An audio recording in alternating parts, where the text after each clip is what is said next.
Deep in the Yukon lies a gold mine no one talks about anymore.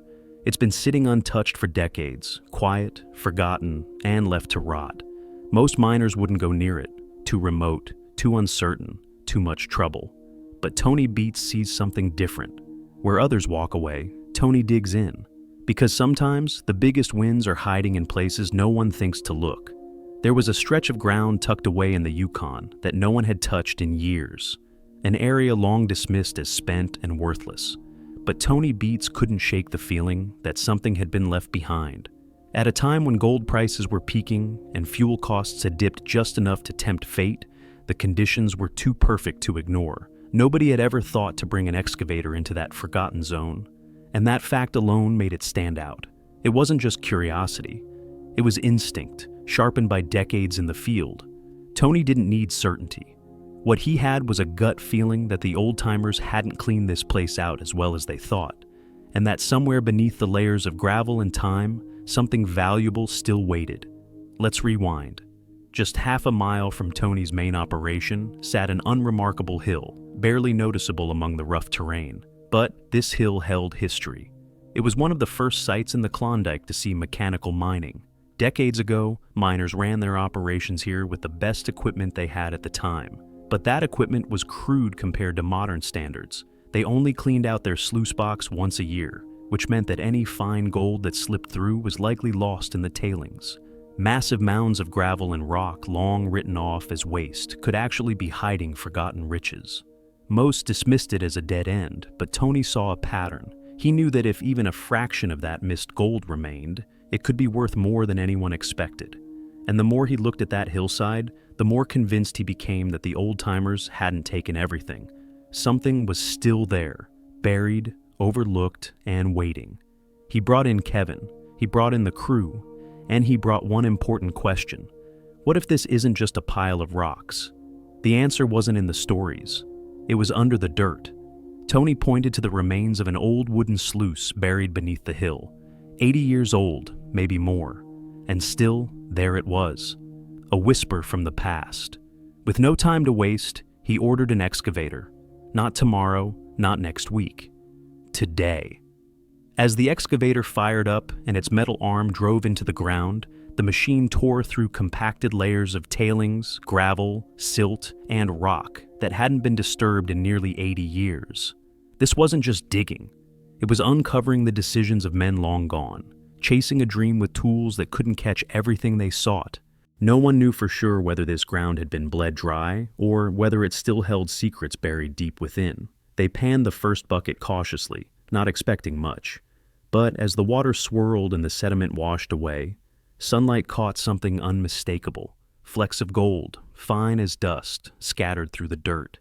And it wasn't isolated, it was consistent, visible in every swirl of the pan. Gold had settled into these tailings like forgotten breadcrumbs left behind by a bygone era. The crew didn't speak, but the look said it all. This wasn't just luck. This wasn't a fluke. What they had uncovered hinted at something far bigger, a silent cache of gold that had evaded capture for nearly a century. Tony had been sitting on this for over 3 decades, and now, proof.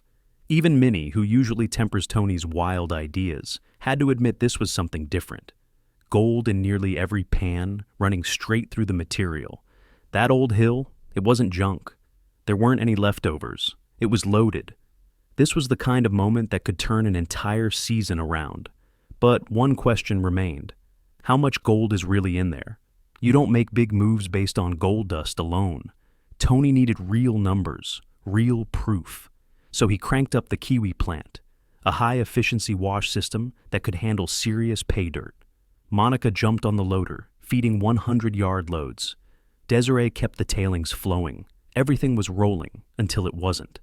A sharp snap echoed across the site, followed by a harsh metallic crack that cut through the air like a warning. In an instant, the sluice central to the entire operation lurched forward, grinding against its supports and twisting out of position. The plant groaned under the sudden shift, then came to a dead halt. A critical cable had snapped, and the delicate balance of the system was shattered. The structure was no longer stable. Dirt piled where it shouldn't. Water flow collapsed. And just like that, the heartbeat of the operation flatlined. This wasn't a routine breakdown. With the wash plant offline, Tony was hemorrhaging up to $2,000 in lost gold every hour. And with no guarantee that the site would even pay off, each passing minute pushed the crew closer to disaster. The risk wasn't just financial, it was reputational. Tony had bet big on this forgotten ground. And now, with everything hanging in limbo, that gamble was beginning to look dangerously close to collapse. Tony didn't flinch. The moment the plant went down, the crew kicked into overdrive. There was no time for hesitation, no room for second guessing. This wasn't just a fix, it was a full-scale emergency rebuild in the middle of the Yukon wilderness. The twisted metal framework of the sluice run was their first target. Bent beams had to be pulled back into position with brute force and precision. Supports that had snapped clean off were welded back into place with glowing arcs of fire. The air grew thick with the scent of scorched iron and burning oil. Sweat mixed with grime. Tools clanged, machines groaned, and still they didn't stop. One mistake and the entire structure could fail again. But Tony didn't waver. This wasn't his first breakdown, and it wouldn't be his last. Hour after hour, they fought against the damage, the fatigue, and the clock. And finally, after 8 punishing hours, the final weld was sealed, the last bolt locked in place.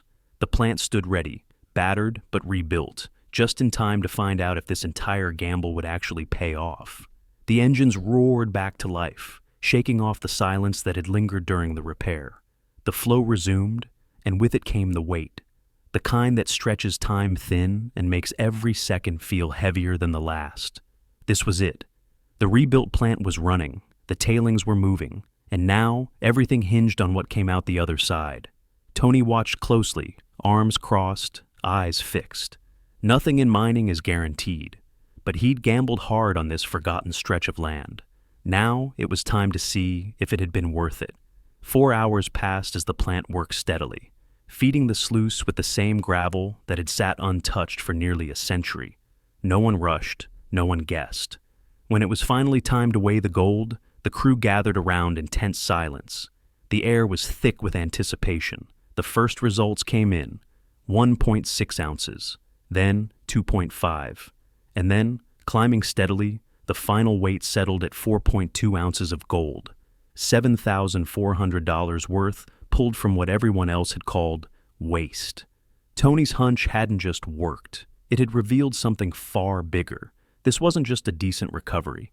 It was a confirmation that the tailings, long dismissed and forgotten, might be the richest ground they'd seen all season.